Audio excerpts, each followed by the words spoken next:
Okay, I think we're live. Let's see. It says we're streaming to Facebook. Hello, everybody. Hope you're doing well today. It's Dan here and Lenora. How are you doing, Lenora? I'm doing great. Very nice, very nice. So, guys, it's the Passion to Profession podcast. I'm very excited to announce our guest today is Lenora Rousseau. I said that correctly, Rousseau? You did. Yes. I'm very excited to speak with Lenora and to have this podcast today because Lenora has done the EUC, has had incredible success through that process, and was doing it alongside a very tough full-time job as well. And so there's a lot going on. Lenora tells me it's been quite chaotic and tough, but the reality is, Lenora, you've got there, you've done it, and that's really awesome. So excited to jump into that and a bunch of other things. So welcome to the podcast. Thanks. I'm excited to be here and spend the time with you and everybody else too. Nice, nice, nice. All right, guys, if you're watching live, I see a bunch of you coming in already. Give us a hashtag live in the comments so I can see you guys. I know who's here. Sandy is here, hello, and Liam from the Passion team. Give us a hashtag live. Hey, Anna, hope you're well today. All right, so we're going to be speaking to Lenora. And Lenora, because you joined the Impact Accelerator and we had quite an in-depth call before you did that, I've learned your story quite in depth, and I would love if you could share some of that with people today. Could you maybe start by sharing sharing the background to why you actually wanted to work on this passion project in the first place? And then of course, we'll get to exactly what you're doing later as well. Sure. So my app is all focused on helping people who have experienced trauma and have cycles of PTSD, anxiety, depression, learn how to effectively manage those. It's called YogaWell, so yoga is a part of it, but it also integrates cognitive behavioral therapy and just a number of tools that I've gained. Because when I grew up in a very dysfunctional, domestically violent home. I was sexually assaulted by 2 different people in my life. And so I spent the majority of my 20s trying to heal from that. And I went to countless counseling sessions, group sessions. I tried medication. I was told to exercise. I was told to change my diet. I ended up finding a spiritual home in the Methodist Church and was still so hollow that it's not the only reason I became a pastor, but I think part of why I became a pastor is I was just seeking and searching for healing at a really deep level, and finished seminary and served as a pastor and was still struggling to manage. And it wasn't until I tapped into a combination of all of those things that started to really work for me. And my aim behind this app is to create very welcoming, very open space for people just to come as they are and to get the tools and the resources and support that they need in order to find healing and actually manage PTSD, anxiety, and depression. Because you really can heal. The nightmares can end. The trauma can stop consuming your presence, and you can have the opportunity to really thrive, body, mind, heart, and soul, which is what YogaWell is all about. Wow. Thank you so much for sharing that. Do you remember, you told me as well before that for a long time you walked around feeling like you would never overcome that, like this would be how you are forever, and you believed a lie that was the case. Do you remember the moment, or do you remember that shift where you actually saw that actually it might be possible to overcome that, and then eventually, as you are now, helping others do the same?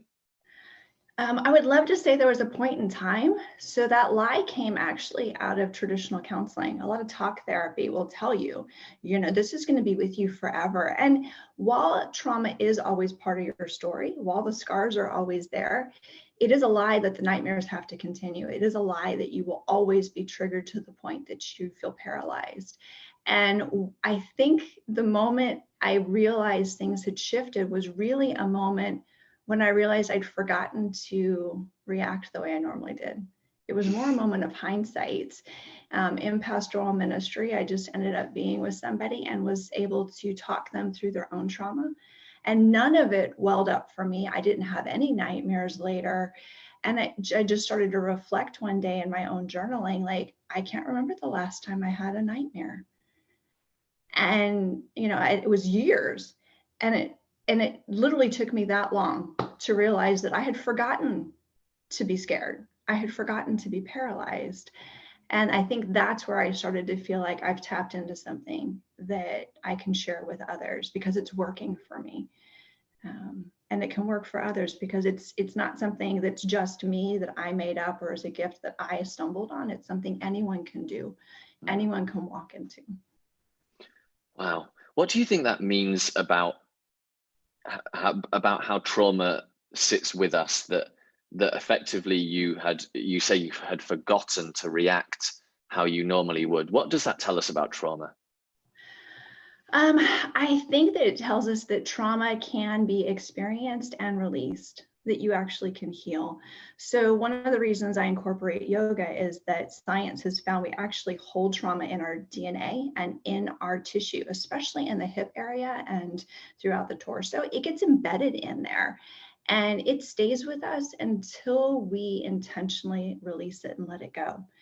And the beauty of yoga with breath movement, with meditation, any of those pieces that help us get into those spaces where we've been holding on, not just to the physical piece, but the emotional, the spiritual, the mental side of it. When we start to really peel that away like an onion, we get down to the core of who we are.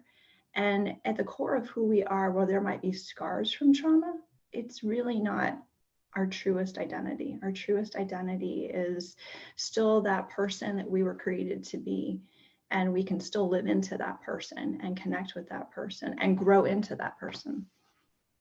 Wow. Yeah, thank you so much for sharing that, Lenora. And I think that it gives you such an amazing why to like fight for the mission that you're on, and to help people with these tools that you have, you know, developed for yourself and that you've helped others with. I want to come back to that a little bit later, but for now, by the way, Anna says in the comments, how amazing to be able to have the strength to search for healing after all of that. And Anna sends you big love. Thank you. Anna. Thanks, Anna. And you guys watching live, give us a hashtag live so we know who's here, we know who's watching, and of course, ask any questions you have for Lenora, because this is completely live and we can answer them. We'll come to them later in the podcast. Okay. So let's talk about your journey so far. Like, where are you up to with your app? So I just finished the 6 weeks. At the end of this Monday or Sunday was the end of my first 6-week challenge. I went ahead and started working on the next Expert Freedom, I think is the next one, if I'm saying that right. I started working on that while still creating content, just because I wanted to do the Impact Accelerator, and you had said get started, so I did. So, but still finishing content for the first 6 weeks, trying to work through that, diving into Impact Accelerate and working. I am at the point right now where I think it's about halfway through. I need to create my video. I did get a testimonial video out there for someone who's completed the program, and it's a great testimony of how it impacted her. I need to work on my video for myself, and I'm working on trying to figure out the paid ad piece. All of my ads were rejected because I can't use trauma, stress, anxiety, PTSD. I can't do any of the words of what I actually want to do for folks. So I have to figure out and discover, which yesterday's Impact Accelerator helped tremendously. I'm already starting to rethink how I can do that. But that's where I'm at, is trying to figure out how to get this out there to people beyond my organic market now. Nice. And can you tell us a little bit, for those of you who were in the Impact Accelerator webinar, when we first announced the Impact Accelerator, the mastermind we have, some of you, if you were in the webinar, you will have seen this, but some not. Lenora, can you share, I remember on day 11 of the Expert Unleashed Challenge, you were having second thoughts. Can you share where you were at then and what happened? Oh gosh, I was like, I posted that. I had actually already put in an email to like cancel my subscription. I'd already sent it, like, I'm out, I'm done, I cannot do this. But then I went ahead and watched that day. And I don't know why I watched it, because I already in my head on day 10 decided I'm out. I cannot do this. My anxiety was actually triggered. But I watched day 11, and you invited us to share in community. And part of my own healing process, which I think is true for all people who deal with deep trauma, is learning to be really authentic and real. And so I've learned how to be transparent, and it's a way of my own healing. And knowing, regardless of where I landed with Passion, I just wanted to like clean my slate. So that was my way of putting it out there. Guys, I'm terrified. I'm a pastor who is about to offer something that is not exclusively Christian. I mean, there is a spiritual component to it, but it's more my chaplaincy side. I welcome all and can meet you wherever you are. So I was putting this out there with the yoga. There's pastors who can't stand yoga. I think it's knowing it was going to my organic market. I was terrified of all of the negative comments that might have come in. And of course, those were monsters that ended up never happening, but it doesn't matter. They were huge monsters at the time. So I put it out there and I just shared. I just went, here's what I'm scared of. And the community was amazing. I think there was 31, 32, 33 responses that just poured in real, tangible, I did it, you're going to be okay. What you're talking about doing is great. It was the encouragement that I needed and the truth telling I needed to be able to go ahead and press through fear and be courageous enough to just put it out there. And 9 people signed up for my first challenge. And yeah, which is, I mean, I was hoping for 5 to 10. So I got to 9, which was a success to me. And had I missed that opportunity, now in hindsight, 6 weeks later, you got to see the testimonial video that was there, but there are other stories that I don't think people have the courage to put on video, but it was life-changing for 7 of the 9. Truly life-changing. And to see that happen has been motivation to, it's the why I keep the crazy hours. It's the why I'm up at 3 a.m. trying to get the content done. It's the why when I'm crying because my third ad got rejected, I'm like, okay, but I'm not done. Just go back to the drawing board. It's my why. So awesome.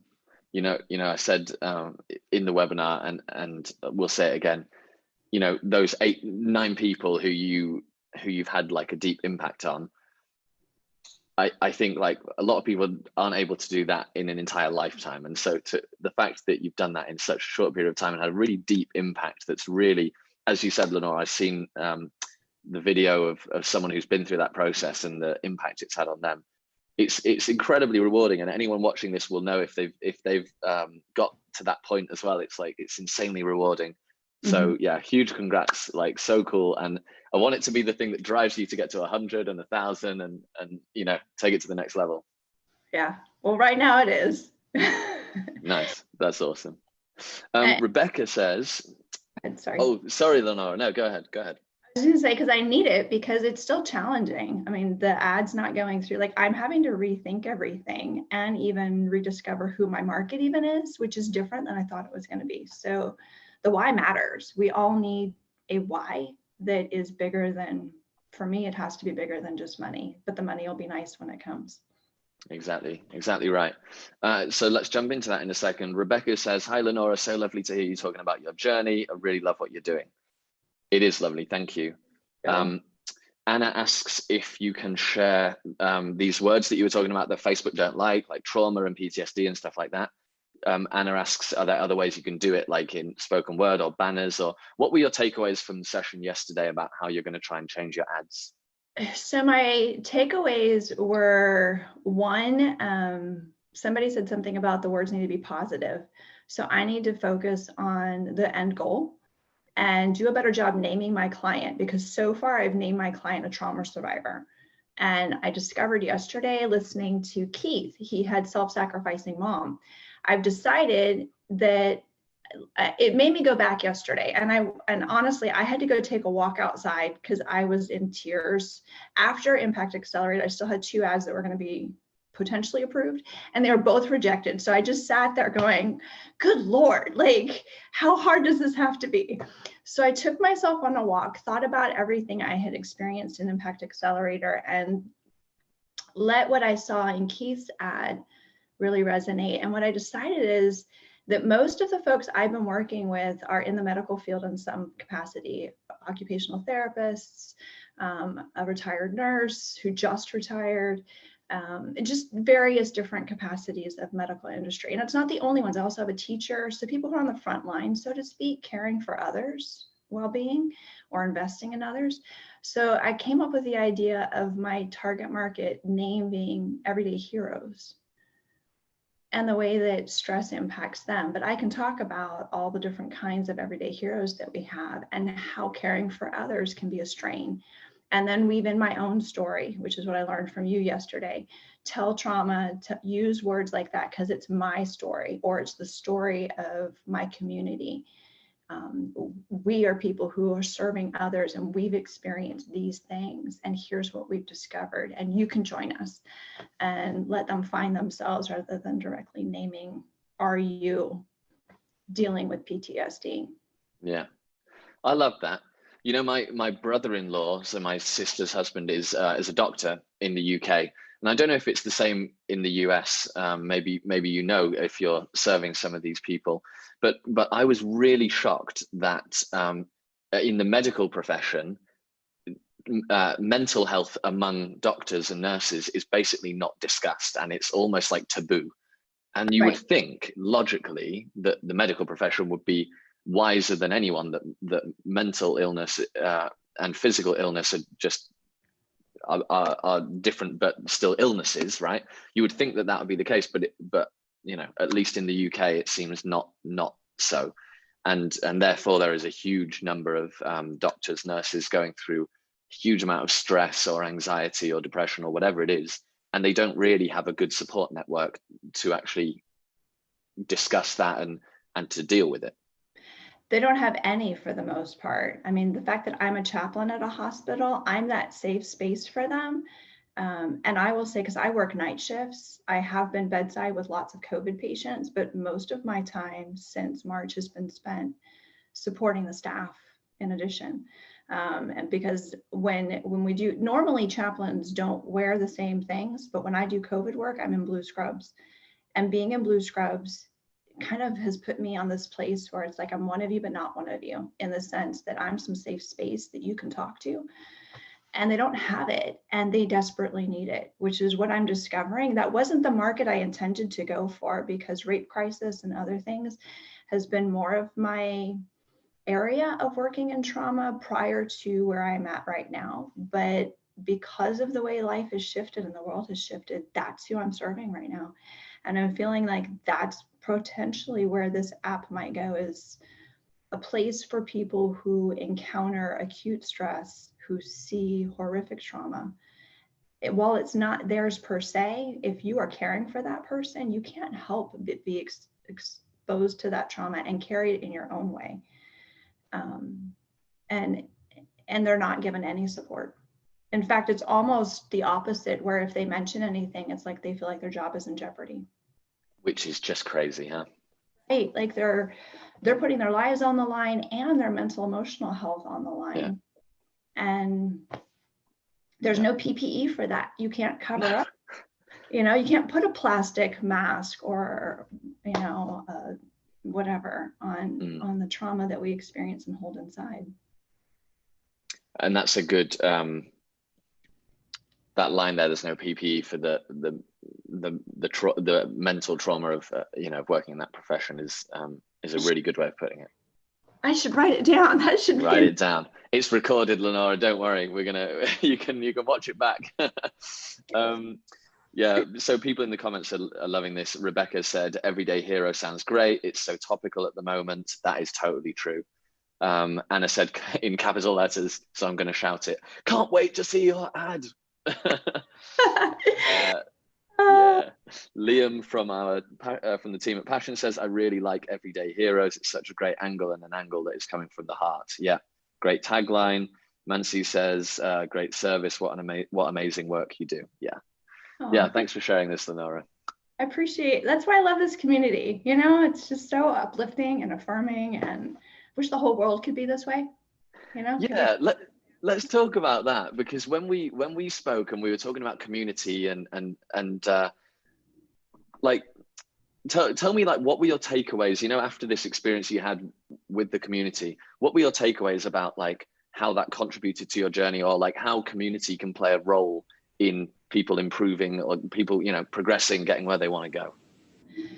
Well, I think what I shared with you, because as a pastor, I spend a lot of time I have spent a lot of time in churches lately. It's been in hospitals, but frankly, honestly, we get it wrong most of the time. Churches are filled with people who are trying to find their own selves and heal themselves. And with all that brokenness, church community is often just a wreck.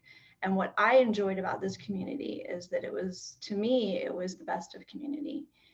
People are bringing their real stuff, their triumphs, and people are celebrating those. I've never experienced any sense of jealousy, of like competitiveness in a negative way, but only competitiveness in the way that just spurs us on to be the best self that each of us can be, which is ideally what communities should do. And I'm a big believer that we really can't get where we want to go, that we were designed and created to function best in community. Yeah, we're an individual, but we need one another to help sharpen us, to help us grow, to help us sometimes even see the gifts that we have to offer. We need others to be able to reflect that back to us. Passion does a great job of doing that, or at least that's been my experience of it so far. And as we move forward with Impact Accelerator and just the ways that community comes together, I can see it just magnifying all of those good pieces. Yeah, I agree. In case someone doesn't know, the Impact Accelerator is a mastermind program where we have a smaller group and we have like Zoom calls together, and so we have like a little bit more in-depth, like let's say quality time together, where we also look at each other's ads and all different things like that. And I've experienced the same. It creates a real tight bond, and again, I agree. No jealousy. People are like really celebrating one another when they're getting success and helping each other when they're struggling. Lenora, you talked about accepting your market a little bit. We talked about that in the Expert Unleashed Challenge and also in Expert Freedom, where like sometimes you think your market's going to be one thing and it ends up maybe looking more like another thing. What was it that pushed you towards like evolving your initial idea? And did you resist that initially, or did it feel like an easy transition? I think, I don't know, maybe I'm just a resistant person. I resisted. And it was mostly because it wasn't so much I resisted my first clients, because my organic market, those who signed up for it, it makes sense to me why the folks who signed up for it did, especially in the current time frame that we're in. For me, it was like halfway through, I realized I really wanted to be working with a lot of sexual assault trauma. And it's not that I can't down the road. It's just sometimes I think we just have to accept the way the universe, God, however you want to put that, is wanting to use us in the moment. And so that's kind of getting a little bit out there on the spiritual side of things. I could keep resisting and try to force this into the market I intended it for it to be. I think a better use of my time is to say, hey, I've stumbled upon something I didn't even know, but where we find that place where our passions and the world's needs collide, that's where we need to dig in. And I feel like I'm going to end up marketing this primarily to first responders and people who are out there caring for others in ways that are causing stress and trauma in their life. Nice. That's great. I really encourage you and those watching, like look for the hot spots in the market is what I call it. It's like you put your message out there and then something resonates over here and maybe you didn't expect that, but like put a magnifying lens on that. Look at it closer. Why did that resonate? And then double down on that thing. Okay. We every quarter in Passion, so every 3 months we set goals, right? Like what do we want to achieve in these 3 months? And it is right now, beginning of October, which means we've just set our goals for the last quarter of the year. And the big objective is called double down on stage 2+ experts. And the way we define that is like experts who have an offline business, who are doing well offline and want to transition online, because that's where we've seen, not 100%, but that's where we've seen a lot of our customers who are doing really well and who are like sticking with it for a long time. And that's where we've seen like a lot of success. So we've seen that hotspot in the market and we're doubling down some energy there. It doesn't mean we say no to everything else. It just means that we put the magnifying lens there for 3 months and explore that a little bit further, right?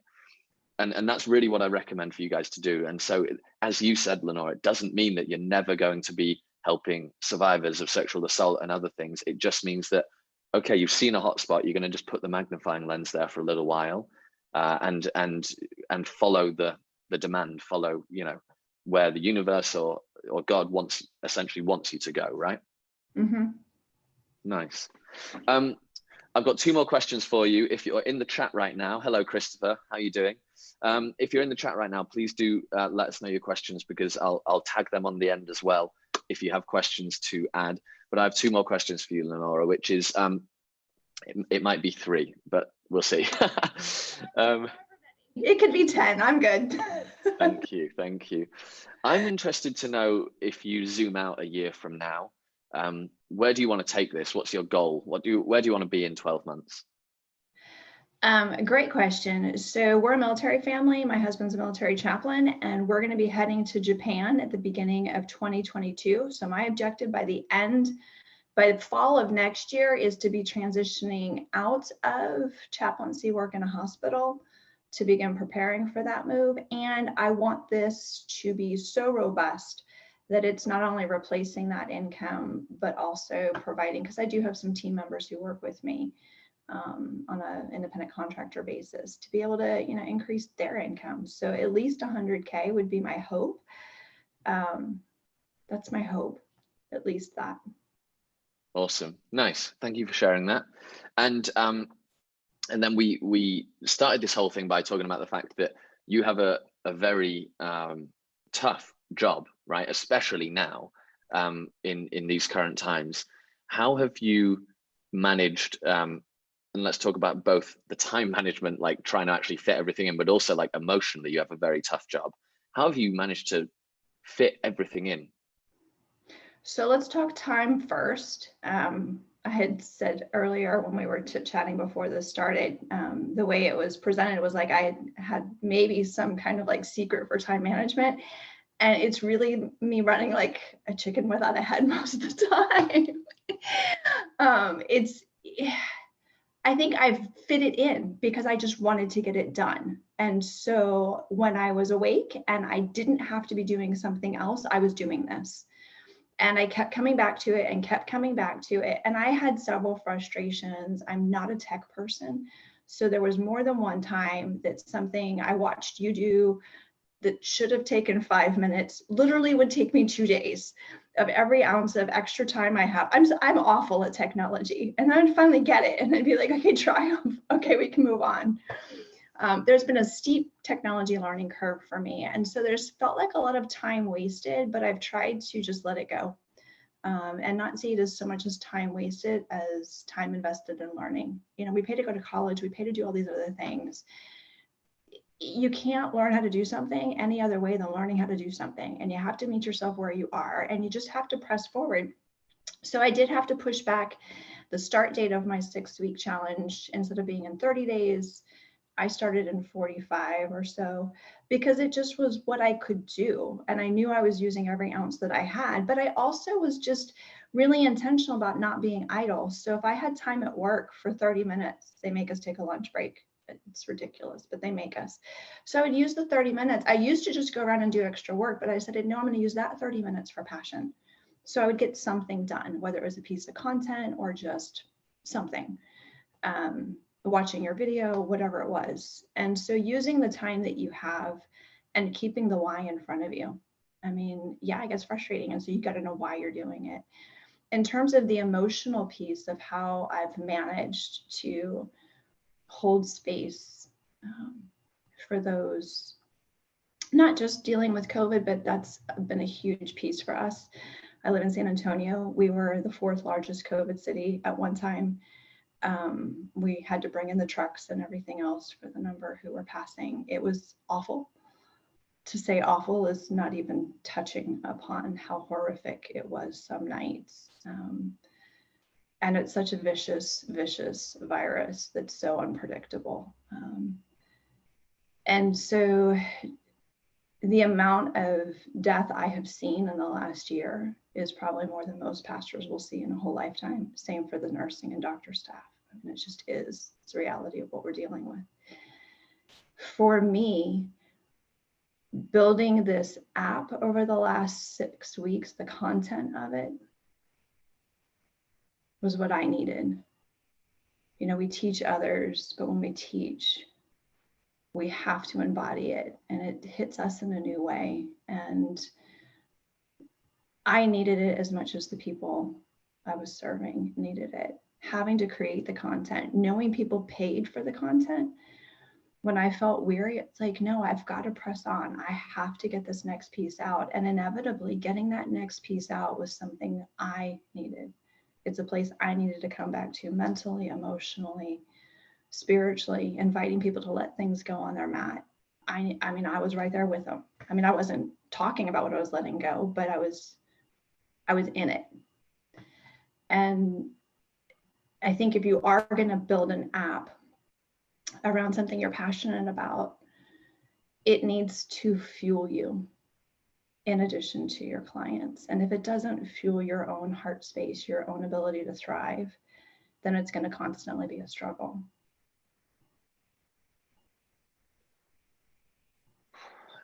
I just want to say, first of all, I guess thank you for what you're doing, like putting yourself in harm's way to comfort those who are, you know,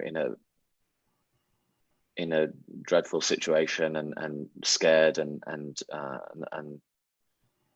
I think what you're doing is incredible, and I know that I'm sure those watching as well will join me in saying thank you for that. And then finding time and headspace on top of that to try and create some more good in the world is just, yeah, phenomenal. Well done. Thank you. Thank you. Yeah. Sorry. I was just going to say, a lot of times it feels like we just show up. And when we're willing to be who we are and use our gifts, you just keep showing up sometimes. That's all you can do. Thank you. Well, I've learned a lot from you and in this session and the other times that we've spoken. I'm going to be here for you. I'm going to do everything. I'm fighting for you as much as you're fighting for what you're doing. And I've no doubt you're going to get there, because you know, it's the momentum thing you talked about. It's like every single day you just kept going. And if it took something that should take 5 minutes, took 2 days, the most important thing is you didn't give up and you didn't send that email to the team. Actually, you did send it, but you canceled the email, said, no, ignore the email. I did. I just sent the second one. Exactly. That's perfect. Yeah, it's about momentum, guys. You know, like we talked about it in the Impact Accelerator. Like, people expect that the line from to success is linear over time, but it's of course not. It's up and down. It's squiggly. It's messy. It's tough some days, and just keep going, and you know, I'll be here to try and ensure that what you're working on is the right thing, because that's really only the only thing that I think can get in the way of someone who's as driven as you is if they're not focusing the time they do have on the right things, you know. So well done. Thank you so much for sharing all of that. I can see from everyone watching that they've taken a lot from it, and I have as well. Yeah, thank you again, Lenora. It's been my privilege. Thank you for all that you do, Dan. I wouldn't have been able to create this without your guidance, without your whole team. So y'all do an amazing job. And I am incredibly grateful, as well as my clients, because YogaWell wouldn't exist without all of you. So thank you. Nice. And your future clients too, the 100, the 1,000, it's just the start. I'm so excited for you. Thank you so much, Lenora. Thank you, Dan. Thanks, community. To you all. Thanks, everybody. See you soon.